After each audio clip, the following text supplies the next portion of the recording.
Hi everybody, Chef Danny Davis here, and I'm in Rybovich Marina in Fort Lauderdale. It's a beautiful sunny day and I'm here with Ava. How are you doing, Chef? Yeah, very good, thanks, Danny. Nice to see you. You want a nice big boat here? I'm on a 50 metre. I'm on a 50 metre just around the corner. We've got a few days downtime and then back onto trip. Fantastic, fantastic. So, Ava, I've known you for a while now. I met you a couple of years ago, but I met you prominently in Monaco in April, right? You did indeed. For the yacht show competition, the yacht chef competition, Blue Water. Shout out to you guys for organising that, and Belle Academy. Yeah, the La Belle Academy. La Belle Academy, that's it, thank you. And Gourmet, the Gourmet Provisions. Gourmet Provisions. There was a bunch of people down there at the yacht club in Monaco. But you came second, right? I did indeed. Well done. Thank you very much. And a big win for female chefs, because you were the best female chef out of the whole show. You did fantastic, and I loved your fist pump and speech when your award ceremony speech was fantastic. So well done for that.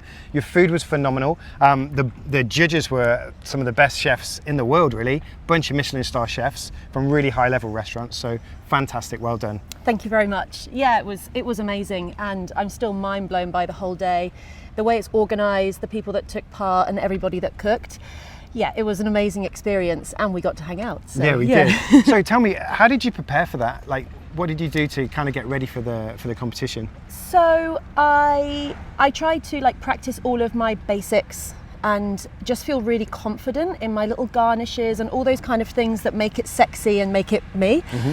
And I had a very, very amazing head chef, and he always said, train hard and fight easy. So whilst you can do what you can to prepare, really it's about your years of experience and who you are as a chef and being able to show that on the day. I think when you have a mystery box challenge, it's very, very hard to prepare for that. How were the nerves?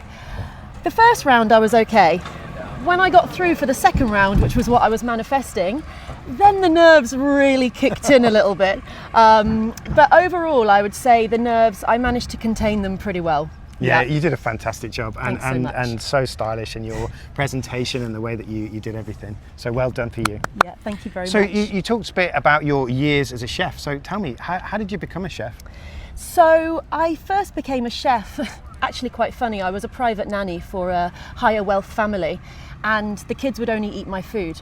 So I ended up being their prep chef at home and making all the food that the kids ate and a lot of the food that the parents ate and kind of putting it in the freezer.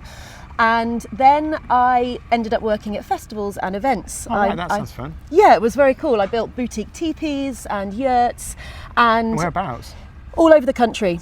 In the UK? In the UK, yeah. Our biggest gig was always Glastonbury, but we also did private events and smaller festivals. And I worked at festivals for 10 years, and no matter where I was supposed to be, I always ended up in the kitchen. It's in your blood, right? It's in my blood. And through that, I started working in a couple of kitchens in Bristol. But to be honest, it was never high-end restaurants. I just felt really fascinated by the kitchen. And then I went traveling, and then I discovered the journey between people with food and culture. Mm-hmm. And that really changed food for me. So you're from Bristol originally? Near to Bristol. I'm actually half Dutch. I was born in Amsterdam, okay. But I always say I'm from Bristol because everybody knows where it is. Yeah. That's true. So you did a bit of traveling. Tell me a little bit more about where you traveled and how has that influenced you as a chef? So I traveled, my first travel that I did, I went by rail and sail around Europe. And I felt that if I could find myself safe in Europe, that I'd be okay to go for the rest of the world. Then I took a one-way ticket to Thailand. Wow, I traveled. That's a risk. How old were you when you did that? 26. 26? Oh, so yeah, got a few years experience. A week later I had a tattoo on my name saying mega, so you can see how that went. It was a mega trip. And then I travelled extensively through Southeast Asia, and then I travelled took a year in Australia on a visa. Oh wow. Then I went... Like a working visa? A working visa. I did that in New Zealand actually.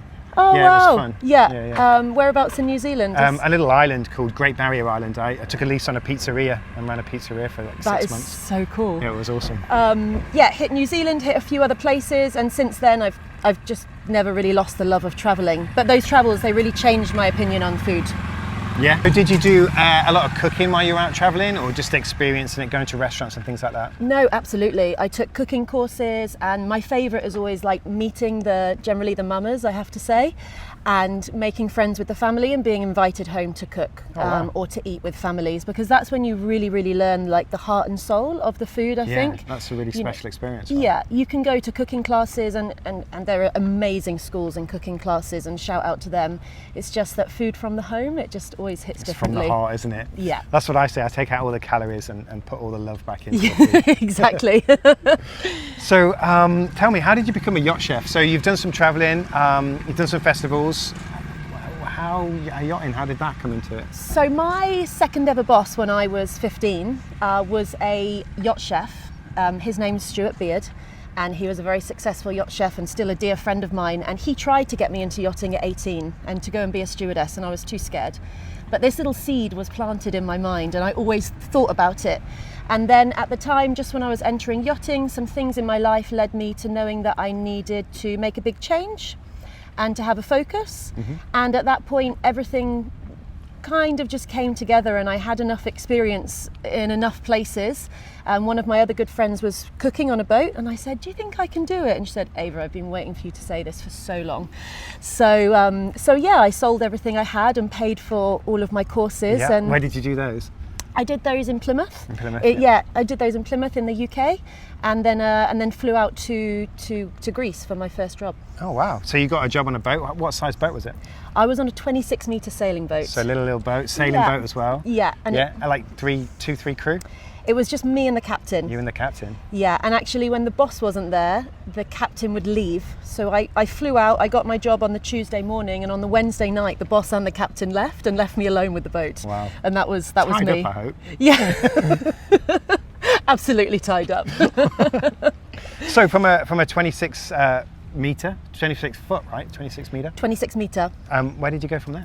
So from there, I took a seasonal winter temp gig on a 52-meter motor yacht, which was based so you in. Jumped in size. I jumped in size, yeah, and I knew. My first job, I did a little bit of everything, and I knew at that point that I really needed to be in the galley solely. So I took a cruise chef job on the 52-meter, and I did that as a 6-week gig that turned into 5 months. And I was invited to go back and be their sous chef for the summer. Oh wow! So I went. Was it a charter boat or private? Charter, yeah, a very high earning charter boat. So I was nice and busy. I was very excited, and then COVID hit. Oh. And I was off doing some training at a culinary academy in Devon. And I got the word that COVID had hit and the charters were cancelled, and I held on for a couple of months, and then I said, sorry, I'm going to have to look for something else. And that's when I took the job of a sous chef on a 93-meter sailing yacht. Wow. So that's a whole different world, isn't it? Yeah, I took a big leap. From a small one to a charter boat, and now onto a big sailboat. Yeah. Yeah. Yeah, it was a big step, and I definitely had to learn how to swim very, very quickly. Yeah. And was that a charter or private? That was a private boat, yeah. And where did you kind of cruise around? Well, we cruised around a lot of places. It didn't have a home port, so we did, a lot of the Mediterranean, Greece. We went into Greece and Eastern Europe, and then we went across. We went to the Caribbean. It went to Costa. Fish. It went to Costa Rica. So yeah, we had a pretty exciting sort of jam-packed itinerary. Cool. What happened from there? I stayed on that boat for 3 years, and I did an apprenticeship under head chef Jason McDonald. Shout out to Jason. Shout out to Jace. And yeah, that really changed my whole career. And with a lot of hard work from both of us, it's really made me the chef that I am. And I left a couple of years ago. I went onto a charter boat on a sailing boat last year just for a little temp gig. Took a little bit of time for myself, a reset. And that was when you did the Monaco show, right? That was before the Monaco show. Then I joined a 60-meter, which was supposed to be a charter boat. Unfortunately, things with that boat didn't quite go as planned, and I made the decision to find myself the gig of my dreams.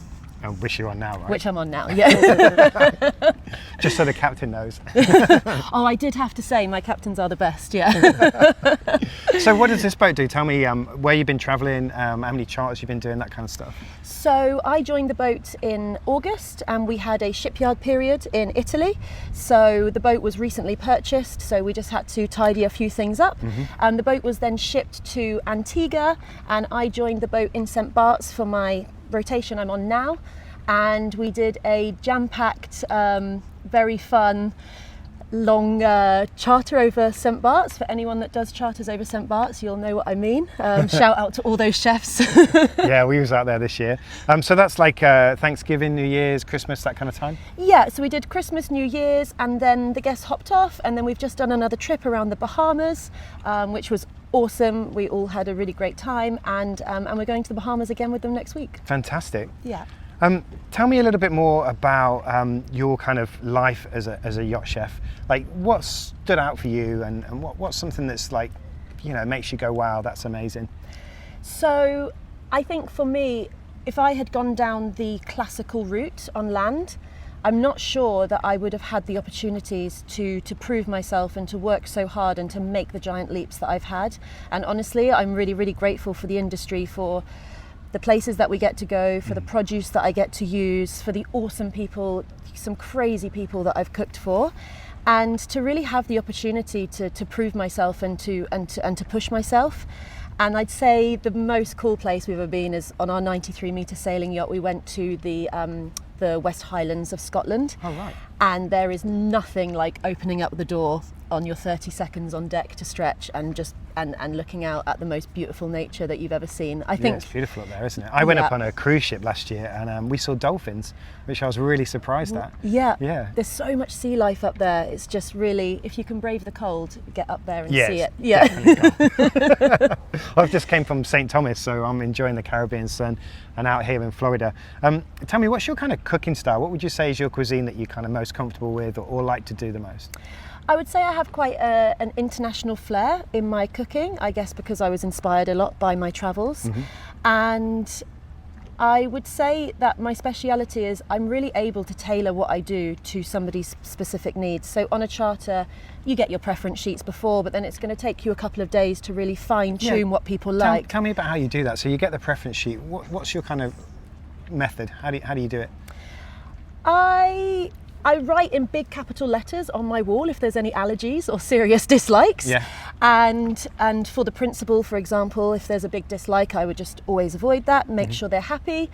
And yeah, I just somehow just managed to work the menu so that I really try and make sure that on every buffet or every plated meal, there's always something that everybody loves. Maybe you can't get every single one of your favorite things in every meal, but there's going to be something where, oh, I love that, and oh, I love that.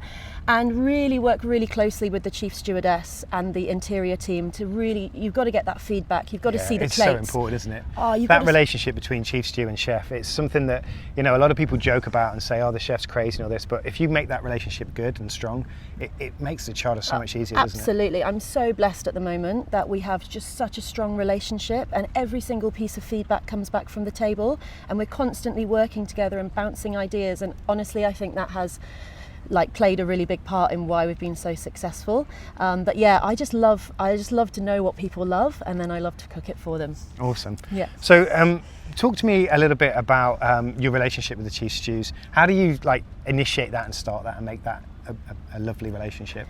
For advice for people getting into the industry that want to do that, because it's really efficient and it works well. Yeah, I think, to be honest, I'm going to be humble. I think in the past I used to try too hard. And I think that a really good relationship is something that's based on chemistry and on energy and on giving and receiving, and that really has to come from you, and that has to be met from the other person. So I think be yourself, try and just see the things in them that you like and bounce those things between you. And yeah, I think that for me has been the most successful, is just see the things in them that you like, be yourself, don't try too hard, and just let that natural energy flow, and just check in with each other and keep the ego small. Yeah, that's great advice, isn't it? Yeah, I hope appreciate that. So Ava, what are your plans for the future? So my plans for the future, I do have an exciting project coming up in the next year, which I'm sorry I'm not able to share right now, but if you keep on following the Happy Galley, I will be sharing that in the coming months when it's coming up. Exciting. Yeah, exciting. I do have, yeah, a slightly land-based project coming up alongside yachting, so watch this space. And for people who want to see more about you and what you do, where do they go? If you go to the Happy Galley on Instagram. I'll put it here. Yeah, then you can follow me along there, Ava Faulkner. I'll see you there. See you there. For more videos, go to Behind the Line with Chef Danny Davis or check me out on Instagram at Future Chef Project. Thanks very much, Ava. Thanks so much, Danny. It's always You're a pleasure. Awesome. Yeah. Bada done, bada done, bada done.